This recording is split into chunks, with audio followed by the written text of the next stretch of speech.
স্বাগতম। ওম নমো নারায়ণায়।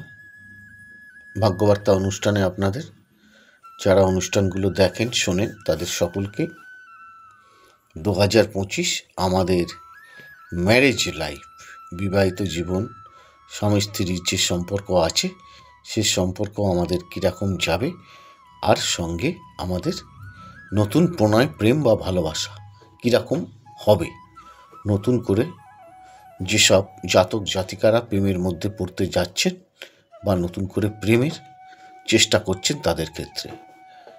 আর সত্যি কথা বলতে কি, ধনু রাশির এবছর সাংসারিক জীবন খুব সুখের যাবে না। অ্যাডজাস্টমেন্ট করে চলার চেষ্টা করবেন। ওভারঅল আপনার সপ্তম স্থান, চতুর্থ স্থান বিচার করার প্রয়োজন আছে। গৃহে অশান্তি হওয়ার সম্ভাবনা রয়েছে, গুরুজনের সঙ্গে মতান্তর দেখা দিতে পারে, আর সন্তানের বিষয়ে বিশেষ চিন্তার কারণ হবে। অবাধ্য, অমনোযোগী এবং কুকর্ম করার সম্ভাবনা রয়েছে, একটু বিশেষ করে নজর রাখবেন। নতুন করে যারা প্রেম করতে যাচ্ছেন তাদের জীবনে ভালোবাসা, তাদের জীবনে আসতে একটু সময় নেবে। আর এই প্রেম বা ভালোবাসা নিয়ে বাড়ির লোকের গুরুজন ব্যক্তির সাথে আপনার মতানৈক্য, ঝগড়াঝাটি, অশান্তি হওয়ার প্রবল সম্ভাবনা রয়েছে। এবছরে ধনুরাশির প্রেমের বিয়ে কিন্তু খুব শুভ নয়, এটা বুঝে এগোতে হবে।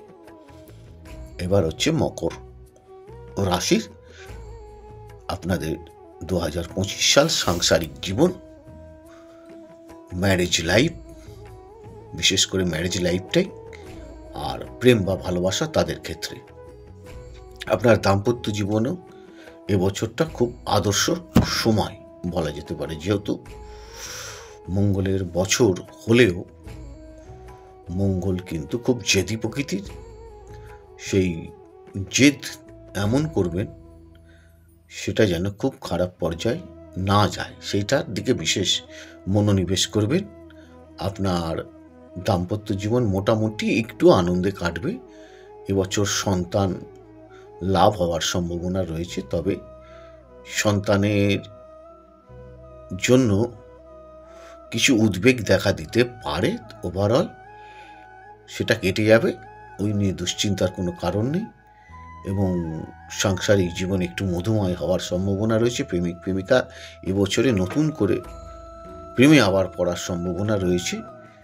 যদি প্রেম বা ভালোবাসা করে থাকেন, নতুন করে জড়ানোর চেষ্টা করবেন না, সেটা চিরস্থায়ী হবে না, মানসিকভাবে তৃপ্তি আনবে না, আপনারা ভালো থাকতে পারবেন না। ওভারঅল সাংসারিক স্বামী স্ত্রী মোটামুটি খারাপ না, ভালো বলা যেতে পারে। আর আপনাদের আরেকটা কথা আমি জানাই, যেটা বিবাহ তো একটা বিরাট চ্যাপ্টার, বিরাট পার্ট একটা। আর প্রেমের যে পার্টটা সেটা কিন্তু খুব ছোট। সেটা বুঝে আপনারা জীবন ধারাবাহিকার পথে চলার চেষ্টা করবেন। যারা প্রেমের মধ্যে থাকবেন তারা খুব তাড়াতাড়ি বিয়ে করার চেষ্টা করবেন, নচেত সেই প্রেমটা নষ্ট হয়ে যাওয়ার সম্ভাবনা থেকে যায়।